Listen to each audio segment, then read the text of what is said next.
Ian, first of all, what was the biggest challenge? What do you reckon? Look, I think we spent a lot of time on the nines and probably the front row, really. They were the two main ones that probably most debate. Clearly you have debates about everything, but, like particularly in the nines, in our opinion, we had 5 nines playing really, really well, offered something different, and really just went for this is a really good chance to see what Fale and Finlay can bring, and like what we see, and it's a good opportunity, and there's another team being named tomorrow, and maybe there's a chance for a couple of others to actually also put their hand up. Is Aaron Smith, will he be fit for the first? Well, he hopes so, to be honest, Sam. I'm not sure at the moment. His groin's still a bit niggly. So, the two guys at the moment, like him and Geordie, are both sort of a bit 50-50, but we won't know for sure until we get our hands on them. We've gone for some familiar names in the front row. How close, Aiden Ross is a new cat, how close to other new cats being included in that front row? Oh, very close. There's a young group coming through, which we're pretty excited about. But this is a series for, Ireland are a very, very strong team, very strong set-piece team. And if you look at our loose heads with George and Aiden, we're delighted for Aiden. Very consistent scrummager, very reliable in that space. But, with him and George are relatively new at the international level, and that probably swung it around for Carl, really, his selection. He is our strongest loose head scrummager, and we think for right now he's the best way to support the other two players. So is it a squad versus the courses to play first and foremost? Well, it's a squad. I think there's enough eye to the future with what we're looking at.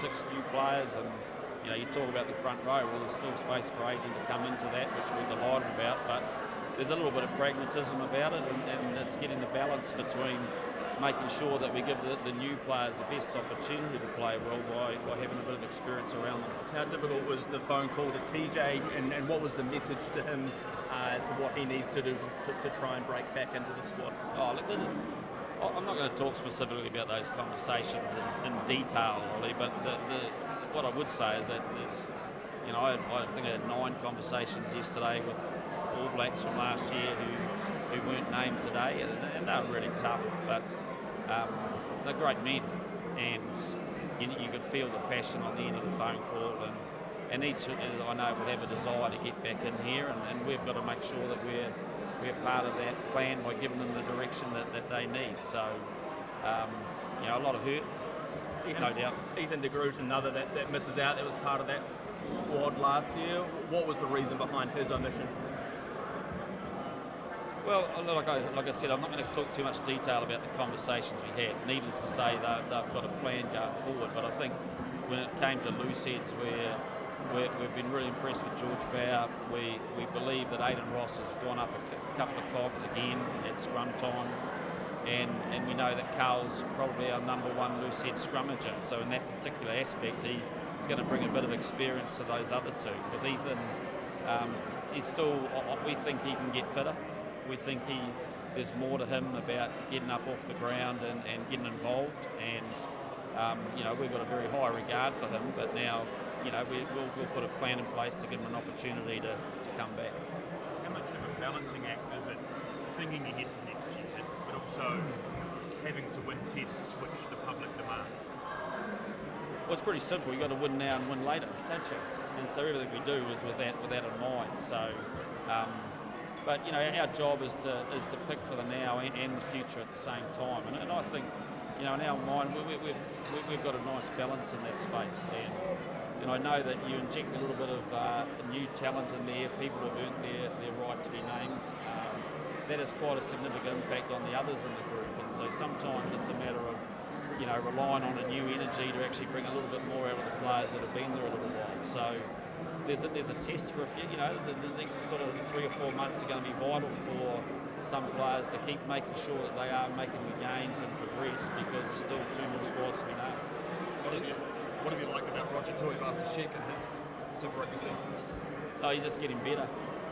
I think if you look from the start of the campaign to now, he's improving, and so he's improving in a whole lot of aspects. I thought a few weeks ago, particularly against the Brumbies in the round robin, we saw someone really put a up and carry well in that midfield position. He's a good defensive reader. And he's still, I think, by his own admission, he'll have some areas that he's got to get a bit better at. You know, his distribution game when he's in the middle of the park, his kicking game, I probably haven't seen a lot of yet. So there's little things like that we've got a little bit to learn, but we believe it's worth, the time's right, bring him in and let's start working with him. What's impressed you about Whakatava and Whakanuku that's got them into the squad? Oh, look, Fale O, particularly, he offers something around the edges of the ruck that's pretty unique, and we don't lose anything in the defensive area with him. So he's strong defensively. He likes to go and fight, probably a little bit too much at the breakdown, but that's a good thing to fix. And we like the way that he can generate space and create space around the edges of those ruck with balls. So they're the key reasons that he's been picked. And Less has been on our radar for a while, and we see him as a wing who can probably cover centre, but more as a wing at this stage. And he just brings a power to that position. He backs himself with the ball. There's probably the high ball stuff is going to be up. He's going to get some questions asked at the next level, but it's something he's going to have to work on. He probably doesn't get exposed to at super level, but I think he's done enough with his energy and his ability to break things open, and it gives us some nice options at the bench. And Stephen Perifeta again? Stephen Perifeta just played really, really well, and we've honestly liked Stephen for 2 or 3 years. He's had some niggles. He's had a few wobbles with his goal kicking and a whole lot of things. But hasn't he shifted his game this year? And I think the work that Leon and probably Bodie have done alongside him has been outstanding. He's settled. He's confident. He's playing as well at 15 as he is at 10, and goal kicking well. So. And I think the thing that we do love about him is, if I looked at him as particularly as a 10, is his ability to create space close to a line just with his feet, and he's got great composure under a bit of line speed pressure. So I think that's important. Do you see him as a 10 primarily, or could you use him like the Blues do with Bowden and 10? Yeah, well, probably have to. We see him as a 10, but it's a 10 who can play 15 clearly. And he's been more and more impressive at 15 as he's got along. They look really calm, they've interchanged well, and so we're certainly watching that with interest. His defence is pretty good. He'd be a bit frustrated by that first one the other day, but that was a 10 ironically. But we see him as a 10 who can play 15, and it gives us a nice little option, in terms of selecting our 23. Having someone who can cover both, which maybe means he can take a midfielder and to complement that at times. Peter Gus saw Paula in that loose forward mix, only going with 6 rather than 7. Yeah, lots of debate about that one, wasn't there? There's some good loose forwards. It's the irony of it. People are saying, there's players playing like All Blacks at the moment, and there are. There's 3 or 4 that have played really well, put their hand up. What we've done is that when you look at our compilation, we've got Kera who played well for us last year, and he's had really good spells this year, and coming back we've flagged already that we're interested in Dalton as a 6. We're starting or be off the bench down the track. So, and then we're also very interested in Tupou Vai as a 6, and the work that he's done in that 6 role and his versatility. So therefore, it's enabled us to go down with we love the skill set of Hoskins, and we think he's toughening up really well. I think he's grown in that space. I think he's got a little bit more to go, but I just love his skill set and the option to be able to exercise that off quick balls, what we're looking for with him. And Peter Gus gives us that 8-6, 6-8 type role. He's a big man, he carries hard. We think there's more to his game at the contact than perhaps what he's shown. Like he can offload, he can step, we'd like to see a bit more out of that, but it's a chance just to put a big man into that space and to test him at that next level. Just back to Fale, if he hadn't have had his injury last year into the eligibility business, would you have picked him last year? Sev, I don't have to answer those questions. I get enough grey hair from answering today's questions, but you know, look. What I mean by that is you've been looking at it for some time. Yeah, look, clearly we have, and but you know, also he's had to grow. It's not a matter of just waiting for him to be eligible. Like I thought the start of this year he was very sluggish. He didn't really make the impact that he needed to do, and probably his passing was a little bit off the mark by his own standards. So you know, he's worked hard the second half of this championship, and so this hasn't been handed to him because of an eligibility thing. It's because he thinks he's got a skill set that suits a fast game. Mr. Geordie is a fullback or beyond that? Yeah, I do. I know I've been listening with interest with all the theories, and clearly he's good enough to play both. So let's put that on the table. We've been interested in that. It gives us some great options down the track within the 23, maybe how we structure things. And you know, I think he's played well at 12. I'm not sure he's played well enough to knock out of other contenders at 12. But we're certainly interested in that space. And in the meantime, you know, there's another 15 that's actually playing the house there. Probably one of the best players in Super Rugby. So there's going to be some good competition in that space. Is the Blues Crusaders final a good thing or a bad thing for the Weeks coach? Well, it's good if they all walk off the park and don't go to the St John's room.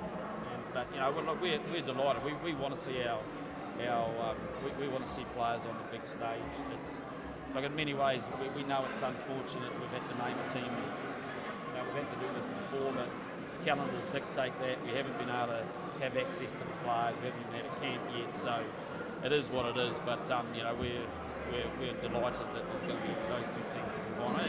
Both deserve it. Was there any thought to having this team naming next Monday after the Super Final? Well, we've got a camp this week, Seb, so it's and we're, like I said, we've had to do this before when we haven't really had access to players during Super Rugby, and we just felt with COVID, all the bubbles early on in the season, that us taking players out during this season was going to be pretty disruptive. So the compromise was we name it now. We get 15 or 16 players for Wednesday, Thursday, Friday this week, so we can start our prep for what will be a pretty massive series. So you've got, I think you mentioned you've got 2 more squads to name for the World Cup next year. Would the majority, 2 or 3?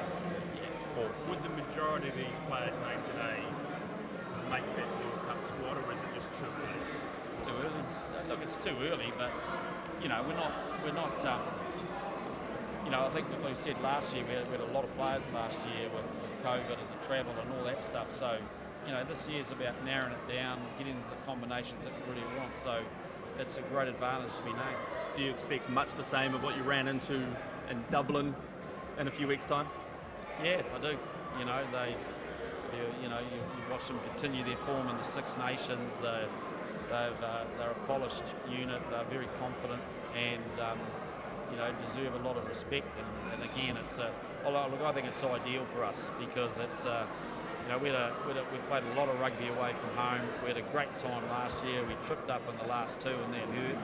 But you know, what better way for us to start? And quite frankly, we kind of feel like we haven't been able to connect with our own country. We've been an away team for 2 years, so the chance to come back and play, you know, in 3 full grandstands in front of our own fans is something that's pretty special for us. How many of you got carrying injuries that have some sort of doubt on them? So far, probably 2. Sam, Michael? No, Sam, I think it's going to be fine for us. The 2 that we know of now are probably Aaron Smith and Geordie Barrett, you know, with little niggles, and the timing of that we don't really know yet, Mark, because it's going to be borderline for the first test. Geordie got? Just a knee. What about Dalton Papali'i? Are you sure he'll be ready for the first test? Yeah, I do. Yeah. I mean, might even be ready for this week. Who knows? But it's I know he's not too far away, so yeah, no, fully expect him to be available. But hey, ask me that next Monday. You know, there's something happening before then that may impact on that. Yeah, there always seems to be a lot of public debate about the captaincy. Was there any debate amongst the selectors about the captaincy? No, not really. You know, it's look, I love the debate, and I love the fact that people care, and everyone's got their favourites. 2 years ago, I signalled that I felt that Sam Cane was the All Black captain. He subsequently had last year with the major surgery, and whilst he came on the Northern Hemisphere tour, he wasn't really in a position to captain the team because he was only available for the last couple of tests. And then he's had a couple of niggles and COVID and stomach bugs this year, which actually has affected most players. But do we trust him on the big stage? Yes, we do. I love his leadership, and I think he's the right person for the job.